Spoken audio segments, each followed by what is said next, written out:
झाड़ बाहर हठात आउ तृतीय टे लाइट हेडेकनेस बा आम कहूँ सेटा जे आम टे मुंड बुलेवा बा झांकीवा आ चतुर्थ अंधार देखा यही तीन चारोटी जब लक्षण रहा आम कह हार्ट अटैक हो पाए। हार्ट अटैक एक्चुअली 40 वर्ष ऊपर को कॉमनली देखा जाए 40 वर्ष ऊपर को, किंतु एबे आम देखुचु 30 रु 40 वर्ष मध्य भी लोक मानू हो।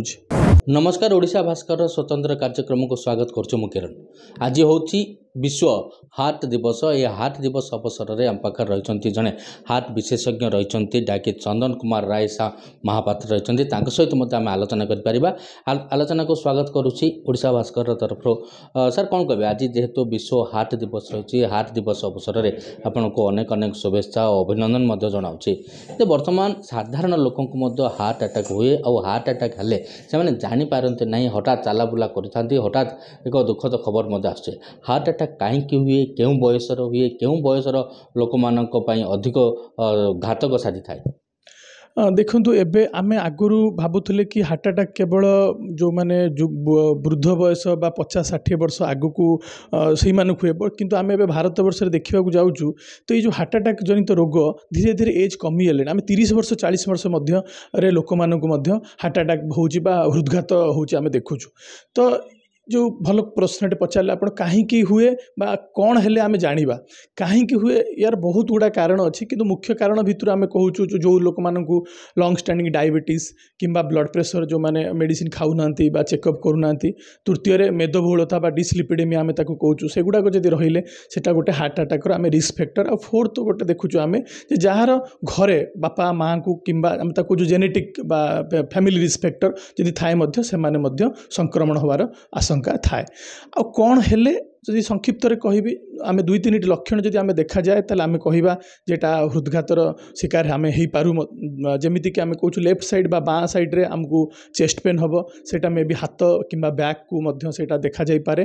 ता सहित आमको झाड़ बाहर हठात आउ तृतीय टे लाइट हेडेकनेस बा आम कहूँ सेटा जे आम टे मुंड बुलेवा बा झांकीवा आ चतुर्थ अंधार देखा यही 3 4टी जब लक्षण रहा आम कह हार्ट अटैक हो पाए। आ गोटे कथा रोचे जेहेतु युवपीढ़ी मान अधिक परिमाण में जंक फूड खाऊँ रास्ता कड़े जो भेज रोचे फास्टफुड रोचे सेगुड़िक भक्षण करगुड़िक जो भाव में जो अपमिश्रण मसला हो तेल हो जो यार ऊपर अधिक हार्ट अटैक मुख्य कारण हो पारे कि?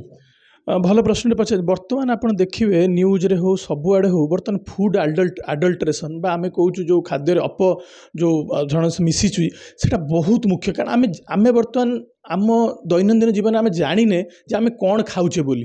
तो निहाती जदि जंक फूड हो फास्ट फूड से मुख्य आम कहूँ प्रिजर्व फूड रे बा आम स्टोर फूड रे कहूँ से अधिका परिमाण रे अनसेचुरेटेड फैटी एसिड बा फैट कोलेस्ट्रॉल परिमाण अधिका थाए, जोटा कि आम कहूँ निहाती एटा गोटे रूप से रिस्क फैक्टर कि आम जदि दैनंदिन सबुदिन आम खाऊँ आ कंट्रोल करूँ आगू आमको एवं न हो पारे 10 वर्ष 20 वर्ष पर हार्ट जनित रोगर किसी आम शिकार हो पारू। आ गोटे प्रश्न रोचे जिते हार्ट अटैक हुए सी कौन निर्दिष्ट बयसर लोक मानक होता है ना सेमती किसी बयसर तारतम्य न थाए? निहाती हार्ट अटैक एक्चुअली 40 वर्ष ऊपर को कॉमनली देखा जाए 40 वर्ष ऊपर को, किंतु एबे आम देखुचु 30 रु 40 वर्ष मध्य भी लोक मानू हो। आ गोटे प्रश्न रहा जहाँकि जार पाखे लक्षण रही उच्च रक्तचाप हो कि लो रक्तचाप हो एवं मधुमेह रोग अच्छी यार ऊपर हार्ट अटैक कौन रोचे प्रभाव?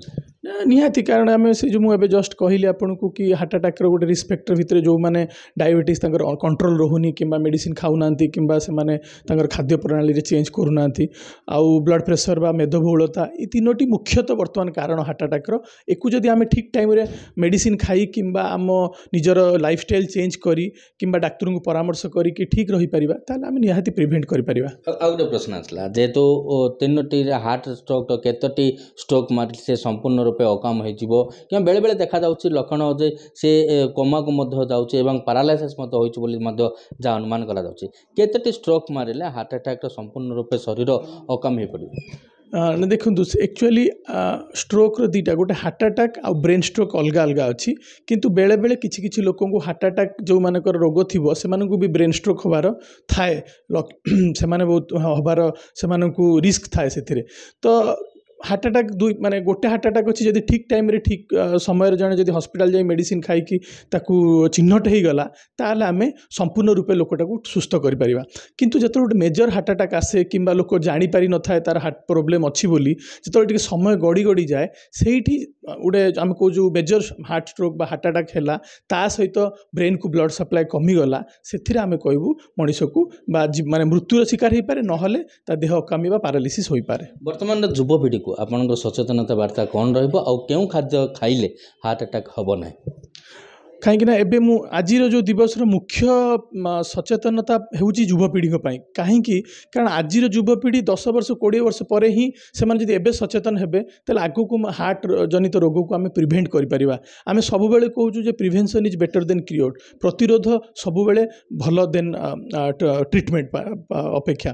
तो आजिका युवपीढ़ी में मुझे एति कहना चाहूँगी जे आम आम खाद्य उपरे निजको कंट्रोल रखिबा घर खाद्य उपरे बेसी फोकस करिबा। सेकेंड निहाती आम लाइफस्टाइल को मोडिफिकेशन करिबा। वर्तमान रो अल्कोहल आ टोबाको ठारू सबुठ बड़ एडिक्शन होची मोबाइलटा निहाती तार बहुत उपकारिता अच्छी किंतु आमे मोबाइल पे भी बेले बेले स्थाणु हो जाऊँ बा आमे एक्टिविटी भूली जाऊँ निजर फिजिक। आजिकल छोट छुआ से मोबाइल एत निजको समय दे दूँ छोट छोट छुआ से खेला खेली फिजिकल एक्टिविटी जीरो हो जाए जोटा कि आगामी पीढ़ी में मेदबहुलता बा वेट बा ओबेसिटी कारण हो। द्वितीय जिनस हूँ जे आमे सोशलाइज हवा कारण आमे देखु बहुत लोक मैंने एत मोबाइल एडिक्शन से सांगसाथी मिशुना तो से स्ट्रेस हैंडल कर पारना तो ताकू हमको सोशलाइज सांगसाथी मान सहित मिसबे समय देवे ताहले आमे स्ट्रेस को हैंडल करिपरिबा। आ तृतीय होउची निजको निज समय दबा निज विषय जदि किसी असुविधा होउची आमे ताकू स्क्रीन करिबा जेमति कहली आमे सुगार हो कि ब्लड प्रेशर एगुडा छोट छोट जिनस आमे जानि परिबा जदि हमर किसी प्रॉब्लम थाए बोली। शुणिले तो दर्शक बंधु जहाँकि आम डॉक्टर सहित आलोचना करें जेहेतु आज विश्व हार्ट दिवस रही है तीनोटी मुख्य कारण कहते युवपीढ़ी को सचेतनता जो मैंने तंबाकू एवं अल्कोहल एवं स्मोकिंग कर जागृत रहा पड़ो और विशेषकर रास्ताघाट जो फास्टफुड रही से फास्टफुड अधिक भक्षण करने द्वारा हार्ट अटैक होता है जहाँ अनुमान ब्रह्मपुर कैमरा पर्सन प्रशांत प्रतिनिधि किरण कुमार मिश्र ओडिशा भास्कर। जातक विचार एवं गृहर वास्तु जनित समस्यार समाधान पाई जोगाजोग करंतु ज्योतिर्विद वास्तुविद श्री मानस चंद्र नायक। जोगाजोग करंतु 9438481748।